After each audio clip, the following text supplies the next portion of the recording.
Amém? Vocês gostaram do vídeo? Foi um pouco longo porque não dava para falar. Opa, aqui. Não dava para falar pouca coisa de vocês nesse tempo, né? Mas tem sido um tempo muito bom. Amém? Quem está alegre? Ok? A felicidade é momentânea, ok? Então, o pastor Nato nos ensinou que é alegria. E a Bíblia fala que o espírito alegre formoseia o rosto. Amém? Mas é isso, a gente quer agradecer a cada um de vocês. E eu quero aqui dar uma pincelada bem rápido a respeito de algo que Deus tem falado comigo há um tempo e eu não consegui pregar para vocês ainda. Eu não sei o que foi, eu não sei o que Deus queria, mas talvez Deus queria que alguns estivessem aqui hoje, amém? Mas eu quero conversar com você bem rápido sobre o perigo de uma vida artificial, ok? Feche seus olhos onde você está, eu quero orar por você no nome de Jesus. Espírito Santo, a minha oração é para que o Senhor nos dê espírito de revelação e sabedoria nesse lugar. Nós queremos chegar ao pleno conhecimento de quem o Senhor é. E Jesus nos dá fundamento, gera em nós, jovens, adolescentes, meu Deus, apaixonados pela Tua Palavra. Nós queremos permanecer, nós queremos prevalecer e perseverar. E Jesus, nós queremos estar intactos e firmes no Senhor, até que o Senhor venha, no nome de Jesus. Amém. Amém? Pessoal, você já escutou esse termo, mas nós estamos vulneráveis a sermos uma geração imediatista, ok? Então nós estamos vulneráveis a ser uma geração imediatista, e muitas das vezes, aquilo que a gente faz para Deus se torna algo artificial. E se aquilo que talvez a gente faça para Deus se torna algo artificial, desconfie que talvez não só aquilo que você faz para Ele, mas a sua conduta é uma conduta artificial. A sua conduta é uma conduta que muitas vezes não é verdadeira. Agora, para que você entenda melhor o que é artificial, aquilo que não é natural, aquilo que é fingido. Então, eu quero que você entenda nessa curta mensagem de 15 minutos, que você entenda uma coisa: existe um perigo de não viver algo verdadeiro na presença de Deus. Existe o perigo de você não viver algo verdadeiro na presença de Deus, porque você não é um robô, você não vive no automático, você é uma pessoa, e a Bíblia nos chamou para termos relacionamento com Ele, e nós estamos propícios a fazer e sempre fazer. Mas a minha pergunta é: aquilo que você está fazendo hoje é algo para Deus ou não? Eu não sei se você viu no meu Instagram, eu compartilhei um story a respeito de que nós estamos construindo um tempo de unidade, sim ou não? E essa é para você que é líder de célula, você que lidera alguma coisa. Mas será se a unidade que nós estamos gerando dentro da nossa congregação, do meio que nós estamos, tem sido algo para agradar a Deus ou agradar a mim? Tem sido algo para Deus ou para mim? E eu parei para pensar nisso esses dias. Nós falamos tanto sobre unidade, mas o que é o conceito de fato sobre unidade? O que é unidade? Então uma geração artificial, ela vive de coisas que não são verdadeiras. Ela vive de um culto fingido, ela vive de uma vida fingida. Porque nós achamos que esse é o momento de aproveitar a vida no mundo pecado. Mas você está na melhor fase para viver para Deus e de forma verdadeira. João 4:23, olha o que a Bíblia diz: que Deus está levantando os verdadeiros adoradores que adorarão o Pai em espírito e em verdade. E eu estou olhando para esses adoradores. Eu estou olhando para pessoas que vão se levantar e adorar a Deus com verdade. O perigo de uma vida artificial é você se acostumar com as mesmas coisas. O perigo de uma vida artificial é você sempre ir à célula, mas a célula não transformar você. O perigo de uma vida artificial é você ler a Bíblia, mas a Bíblia talvez não mude você.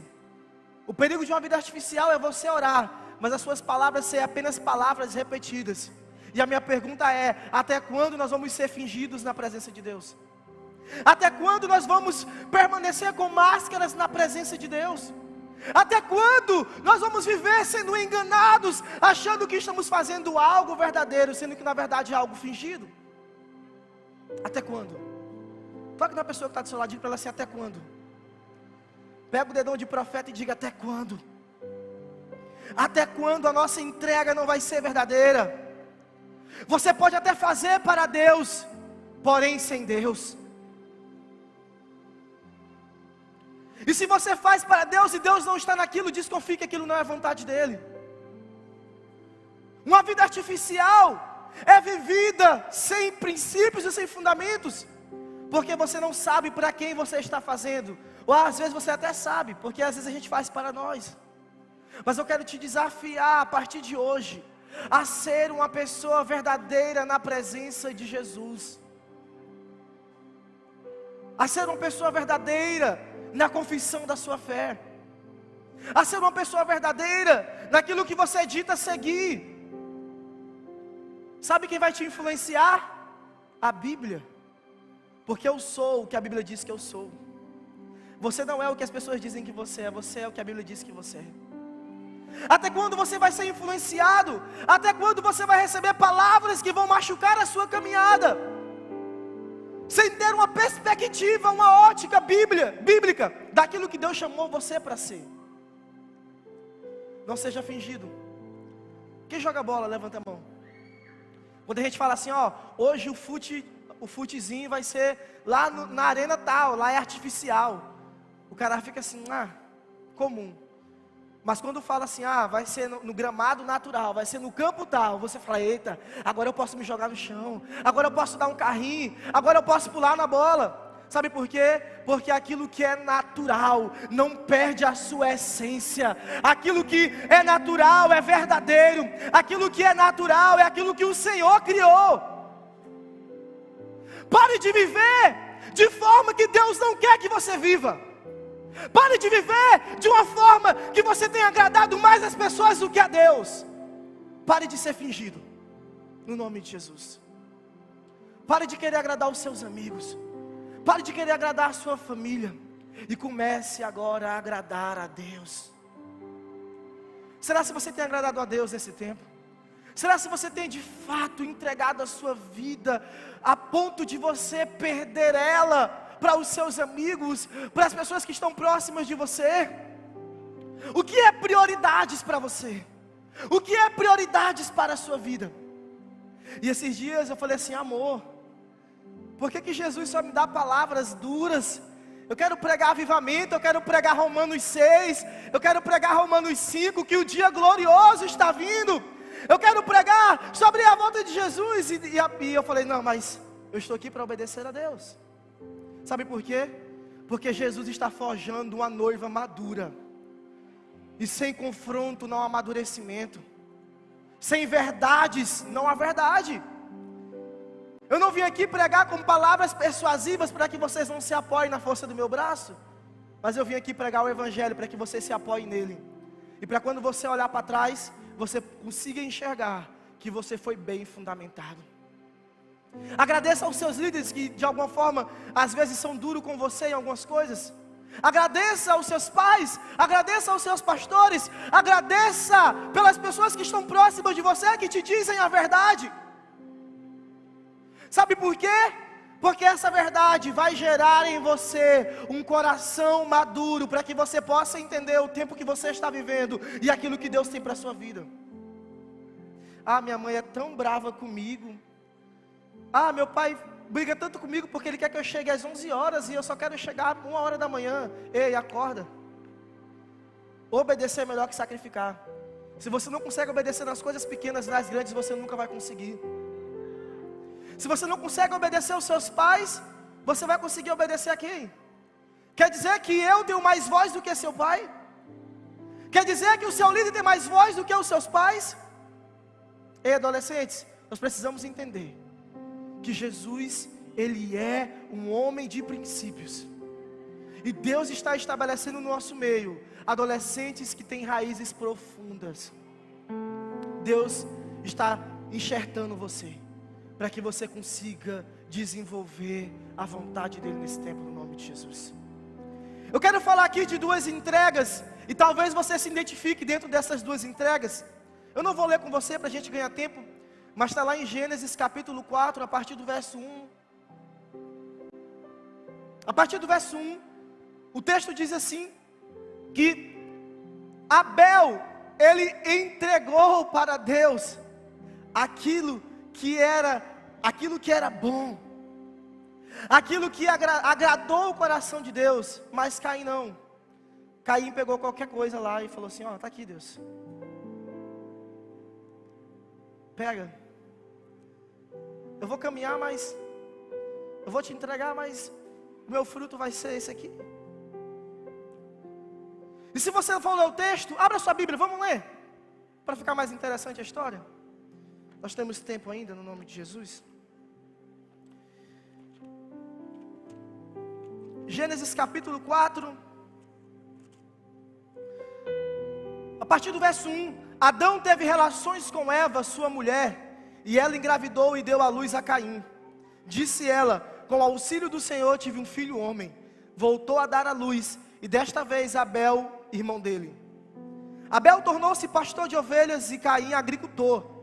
Passando algum tempo, Caim trouxe do fruto da terra uma oferta ao Senhor. Abel, por sua vez, trouxe as partes gordas das primícias, das primeiras crias do seu trabalho. O Senhor aceitou com agrado Abel e sua oferta, mas não aceitou a de Caim e sua oferta. Ok? Ponto. Eu quero que você entenda uma coisa. Será se a sua oferta tem sido a oferta de Caim ou a oferta de Abel? Será se você tem entregado para Deus aquilo que é bom ou se você tem entregado para Deus aquilo que é ruim? Porque a oferta de Caim foi uma oferta fingida, mas a oferta de Abel foi a oferta que agradou o coração de Deus. Porque ele não entregou qualquer coisa para Deus. Deus não quer 90% da sua vida, Deus quer 100%. Se ele não tem 100%, ele não tem nada. Sabe por quê? Porque a Bíblia fala em João capítulo 1, a partir do verso 14 em diante, que ele derramou, que ele entregou de toda a sua plenitude, e nos derramou sobre as nossas vidas, graça sobre graça. Um Deus que nos deu tudo, mas Ele também quer tudo de nós. Um Deus que entregou tudo, mas Ele quer tudo de nós. Nós precisamos parar de depender de empurrões e começarmos a viver de decisões. Porque o seu líder te motiva, o seu pai também, o seu discipulador também. E você sempre vive nos empurrões e nos empurrões, mas Deus está te chamando para que você viva agora de decisões. Qual é a decisão que você precisa tomar nessa noite? Qual é a decisão que você precisa tomar para que você não tenha uma vida fingida e nem uma vida artificial? Qual é a decisão que você precisa tomar para que você possa ser verdadeiro diante de Deus? O que eu faço para Deus só vai agradar a Deus se eu fizer com amor. Você veio para o culto? Não venha murmurando, venha com amor. Você foi para a célula? Não reclame porque você ficou com quebra-gelo. Faça com amor. Imagine só um exemplo, vou pegar aqui a Evelyn, o João. A mãe do João fala assim: João, meu filho, vai lavar a louça. E o João: ô mãe, de novo? Só me manda fazer as coisas aqui em casa. É só eu, cadê o meu irmão? E aí começa a lavar a louça. Eu te pergunto, será se há amor nessa entrega? Muitas das vezes a gente está caminhando com Deus, mas debaixo de empurrões, e não tem amor naquilo que você está entregando. Ou seja, a sua vida nunca vai ser capaz de chamar a atenção de Deus, porque a Bíblia fala que Ele olha dos céus para a terra, e Ele procura quem o adore, a quem o busque, com sinceridade e verdade. Você pode até bater o pé, você pode até fazer de qualquer jeito, mas eu quero te dizer uma coisa nessa tarde: isso nunca vai agradar o coração de Jesus. Isso nunca vai agradar o coração de Deus. Existe algo muito mais poderoso do que o agora. E a Bíblia fala que Ele virá, e todo olho verá que Ele é Cristo. E a Bíblia fala que toda a natureza aguarda ansiosamente a manifestação do Filho de Deus. E é através de mim e você que a terra se encherá do conhecimento da glória do Senhor. Deus está te levantando nessa tarde, nesse início de noite, para que você seja firme nas suas decisões, para que você entregue algo para Deus que seja algo verdadeiro. Que você entregue para Deus aquilo que vai agradar o coração de Deus. O que você tem entregado para Deus nesse tempo? O pior horário de devocional? Eu não sei se o melhor é mais cedo ou se o pior é mais tarde. Mas nós precisamos viver de sacrifícios, ok? Priorize o seu lugar de intimidade com Deus. Eu não sei se vocês são igual a mim, mas quando eu faço meu devocional parece que eu ganhei o dia. Falei, eita, tô de boa. Falei com meu pai. Nós precisamos ter esse sentimento de que a nossa entrega agora precisa agradar o coração de Deus. Pare de bater pé para Deus. Pare de fazer birra. Pare de viver de empurrões. Quantos aqui a mãe já acordou debaixo? Meu filho vai para a escola agora. Pega esse lençol, puxa o lençol do menino. Menino, tu tem que ir para a escola, tu tem que estudar, porque se tu não estudar, tu não tem futuro. Quem? Quantos já? A vida quase toda.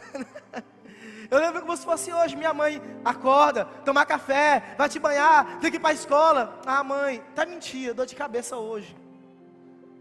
Irmãos, tem crente, tem pessoas que servem a Deus mais debaixo de empurrões.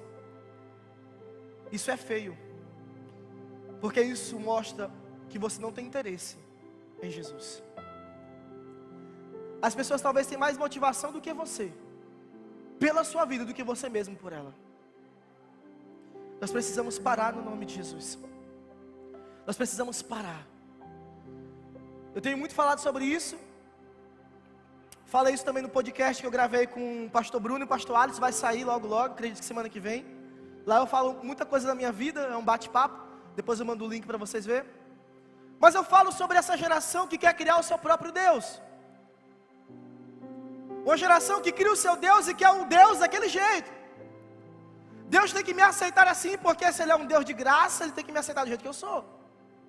Mas a Bíblia fala que a graça de Deus, ela nos exorta, ela nos conserta, ela nos corrige. A graça de Deus não é para fazer a minha vontade, mas a graça de Deus é para me ensinar que eu preciso entender que alguém morreu por mim. E eu preciso agora, em postura, em integridade, em caráter moral, fazer a vontade do Pai. Então, uma geração que quer criar o seu próprio Deus. Ah, eu tenho problema nessa área, Deus tem que me aceitar assim. Deus até te aceita sim, mas não tem como ficar de frente com Deus e não ser mudado pelo brilho da glória de Deus. Não tem como você ficar de frente com a presença de Deus e você não ser alterado pela glória de Deus. Não tem como você me dizer que você entra num lugar de intimidade e não é transformado pela presença de Deus. Porque se você me disser que entra na presença, mas não é transformado pela presença, eu quero te dizer que você não entrou de fato e em verdade na presença de Deus. Porque a Bíblia fala que somente os verdadeiros adoradores se levantarão e adorarão ao Pai em espírito e em verdade. Ou seja, se você entra e não é mudado, a sua vida é uma vida artificial. Só tem close. Só uma fotinha para o Instagram. Só é mais um vídeo de uma boa leitura. Mas eu quero te perguntar, isso está transformando o seu interior? Isso está mudando você? Será se os seus pais ou o seu líder já falaram para você que você melhorou nos últimos anos? Será se o feedback sempre é o mesmo? Que evangelho é esse que nós estamos vivendo? Que evangelho é esse que nós estamos servindo? Porque a Bíblia fala que não tem como. Não tem como. Porque quem já pisou no Santo dos Santos, em outro lugar não consegue viver. Quem já experimentou da glória de Deus, não tem como mais permanecer sem ela. Estou finalizando. As nossas limitações nos impedem de viver o tudo de Deus. Pregamos culto após culto sobre relacionamento, sobre vida com Deus. Mas eu quero te dizer uma coisa: será se isso tem de fato mudado a sua vida? Será se isso de fato tem mudado a sua conduta? E aí você me pergunta, limitações. O que é limitação? João 1:29. Eis o Cordeiro de Deus que tira o pecado do mundo. Primeira limitação, pecado. Muitos de nós não conseguimos servir a Deus porque nós estamos presos no pecado. Mas a Bíblia fala lá em Romanos que se eu fui sepultado com Ele, eu também ressuscitei com Ele. E agora eu não sou mais escravo do pecado. Vamos lá. Se eu fui sepultado com Ele, eu também ressuscitei com Ele. Agora eu não sou mais escravo do pecado. Se o pecado te escraviza ainda é porque você não experimentou do Cordeiro. Se o pecado te escraviza é porque você não experimentou do Cordeiro. E a Bíblia fala que o Cordeiro de Deus tira o pecado do mundo. Pode botar para mim, João 1:29, deixa no telão. Segunda limitação, amizades. Amizade com o mundo. A Bíblia fala que a amizade com o mundo, em Tiago 4:4, é inimizade com Deus. A gente tem priorizado mais as nossas amizades, que não nos levam a Deus, do que a nossa amizade com Jesus.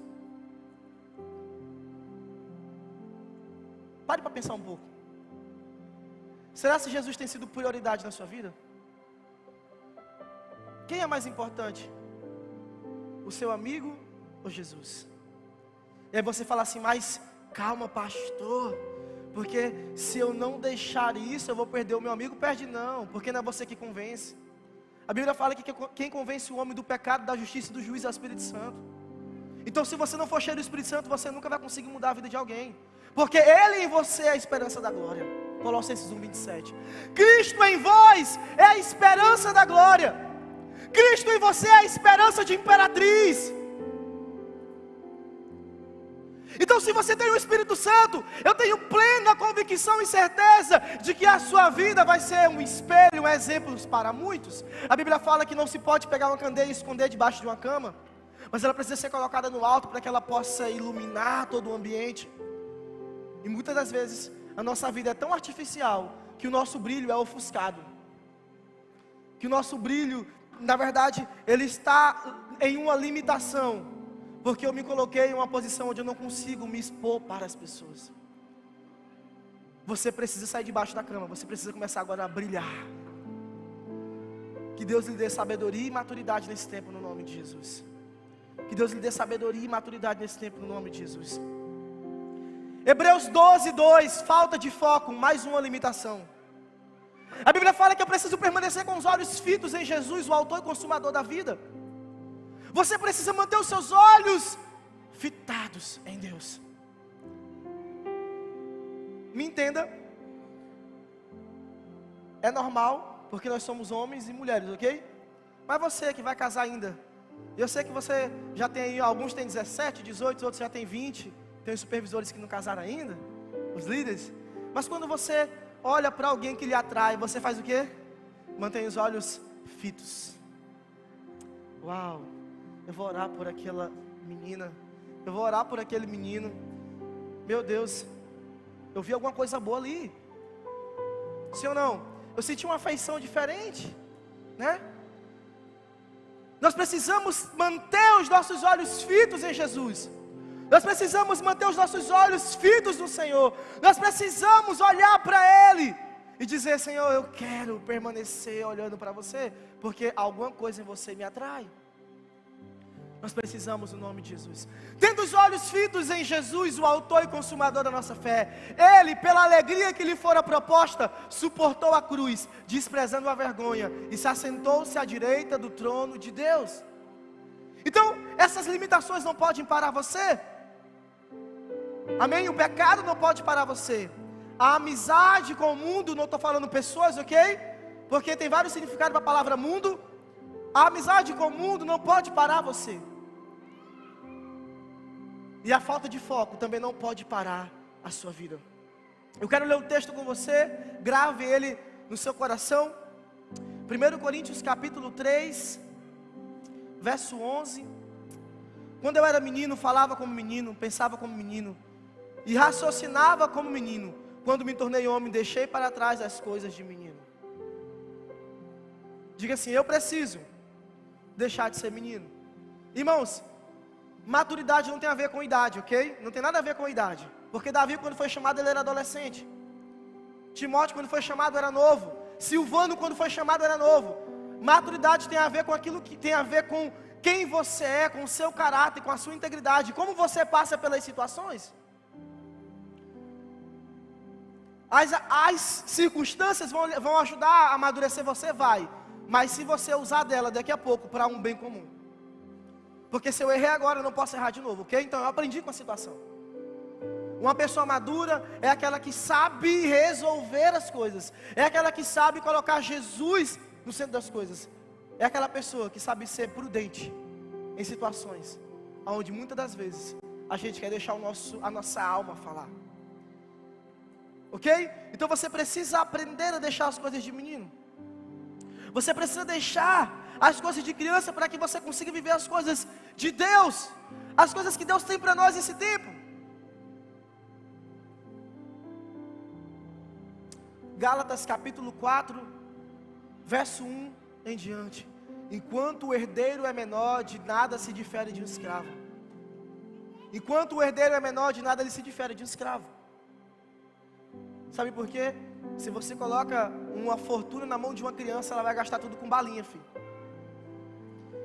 Mas se você coloca uma fortuna na mão de uma pessoa adulta, madura, ela vai multiplicar aquele valor. Sabe qual é o problema? Não é que você não recebe nada de Deus. Talvez você até recebe, mas você não sabe o que faz com aquilo que Deus te entregou. Cai na unção, recebi. E eis o assunto mais polêmico, dos mais polêmicos dentro da igreja. Por que a pessoa caiu e não muda? Por que a pessoa entrou na unção e não muda? Por que fulano deitou na unção e não muda? Ei, escuta. Lembra que eu falei agora há pouco? Dos empurrões e começar a viver de decisão?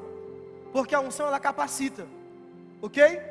Mas a sabedoria, ela começa a te dar graça para que você permaneça com aquilo que Deus te entregou. A unção te capacitou. Eu tenho uma ferramenta, que é a social media aí. Quem mexe com, cadê a Eduarda, cadê os meninos aí? A Laura. Dá um iPhone na mão, um iPhone 11. Uma boa ferramenta, sim ou não? Mas se não souber usar, vai valer de alguma coisa? De nada. Tem muito de nós, tem muitas pessoas recebendo muito de Deus, mas não sabendo usufruir daquilo que Deus tem entregado, porque não tem maturidade para desenvolver com excelência a graça que Deus tem derramado sobre a sua vida. Sabe por quê, irmãos? Porque unção sem leitura da palavra gera apenas algumas experiências na sua vida. Agora a unção com palavra gera em você uma pessoa firme, porque você sabe o que está acontecendo com você. Você não é movida pelo ambiente, você não é movida pelas pessoas, você se move em Deus, porque você conhece as Escrituras. Lembra do que eu falei? E eu falo sempre nos cultos: se você ora por avivamento, tem um bom fundamento, porque é estranho, mas se você tem uma boa base bíblica, você consegue saber e identificar aquilo que está acontecendo com você. Vocês estão me entendendo, gente? Então ou não? Colossenses capítulo 3, verso 11. Onde não há grego nem judeu, circuncisão nem incircuncisão, bárbaro, cita, servo ou livre, mas Cristo é tudo em todos. Repita comigo: Cristo é tudo em todos. Eu sei que vocês estão com fome, mas no último cru vai ter comida, viu? Que eu quero ver vocês, sabe, queimando aí. Amém? Vamos repetir mais uma vez. Que Cristo seja tudo em todos. Diga para o irmão que está do seu lado: receba. Seja um com Ele. Seja um com Ele. Você pode aplaudir Ele nessa noite no nome de Jesus. Aleluia. Nós precisamos ser um com Ele. Estou finalizando. A hora que a gente mais mente, né? A gente peca. Estou finalizando, estou terminando. Minha vontade de pregar tudo. Mas eu quero finalizar com uma parábola. A parábola do fariseu e do publicano. Ok?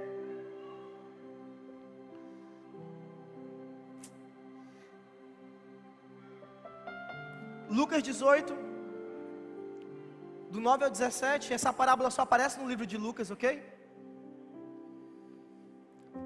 E disse também esta parábola a uns que confiavam em si mesmo, crendo que eram justos e desprezavam os outros. 2 homens subiram ao templo para orar, um fariseu e o outro publicano, um conhecedor da lei e um cobrador de impostos, ok? São duas pessoas diferentes aqui, distintas. O fariseu, estando em pé, orava consigo desta maneira: ó Deus, graças te dou, porque não sou como os demais homens, roubadores, injustos e adúlteros, nem ainda como este publicano. Jejum 2 vezes na semana e dou o dízimo de tudo quanto possuo. O publicano, porém, estando em pé de longe, nem ainda que queria levantar os olhos ao céu, mas batia no peito dizendo: ó Deus, tem misericórdia de mim que sou pecador.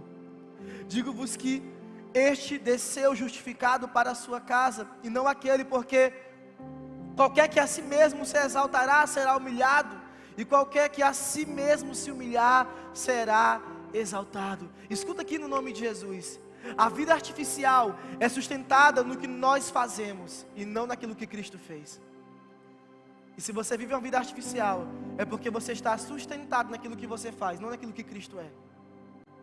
Uma vida aonde a sua vida ela é natural, é uma vida que não é sustentada pelas suas obras, mas sustentada pelas obras de Jesus.